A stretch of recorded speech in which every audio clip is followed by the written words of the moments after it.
अस्सलाम वालेकुम। कहानी को आखिर तक पूरा सुनिएगा और अगर आप चैनल पर नए हैं तो सब्सक्राइब ज़रूर कीजिएगा।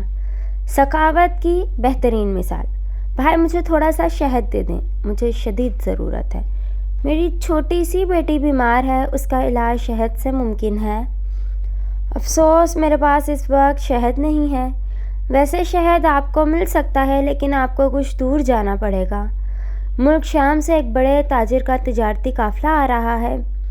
वो ताजिर बहुत अच्छे इंसान है, मुझे उम्मीद है वो आपकी ज़रूरत के लिए शहद ज़रूर दे देंगे। ज़रूरतमंद ने उनका शुक्रिया अदा किया और शहर से बाहर निकल आया ताकि काफ़िला वहाँ पहुँचे तो ताजिर से शहद के लिए दरख्वास्त कर सके। आखिर काफ़िला आता नज़र आया।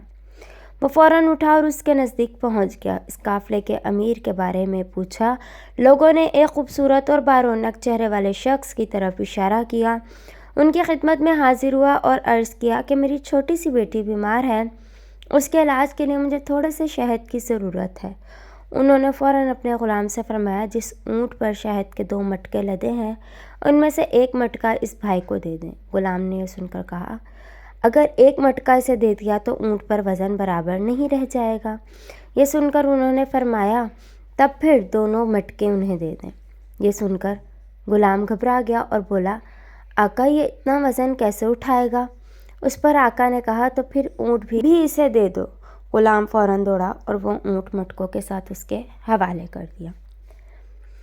वो ज़रूरतमंद उनका शुक्रिया अदा करके ऊँट की रस्सी थाम कर चला गया। वो शख्स हैरान भी था और दिल से बेतहाशा दुआएं भी दे रहा था। वो सोच रहा था, ये शख्स किस कदर सखी है। मैंने इससे थोड़ा सा शहद मांगा, उसने मुझे 2 मटके दे दिए। मटके ही नहीं, वो ऊँट भी दे दिया जिस पर मटके लदे हुए थे।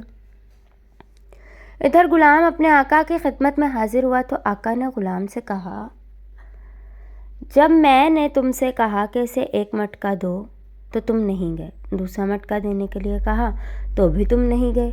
फिर जब मैंने ये कहा कि ऊँट भी उसे दे दो तो तुम दौड़ते हुए चले गए। इसकी क्या वजह थी?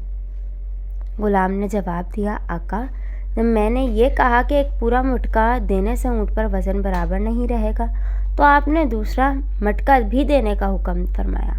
जब मैंने ये कहा वो दोनों मटके कैसे उठाएगा तो आपने फरमाया ऊँट भी उसे दे दो। अब मैं डरा कि अगर अब मैंने कोई एतराज़ किया तो आप मुझे भी उसके साथ जाने का हुक्म फरमा देंगे, इसलिए मैंने दौड़ लगा दी।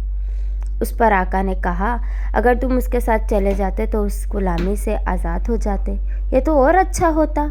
जवाब में ग़ुलाम ने कहा, आका मैं आज़ादी नहीं चाहता, इसलिए कि आपको तो मुझ जैसे सैकड़ों ग़ुलाम मिल जाएंगे लेकिन मुझे आप जैसा आका नहीं मिलेगा।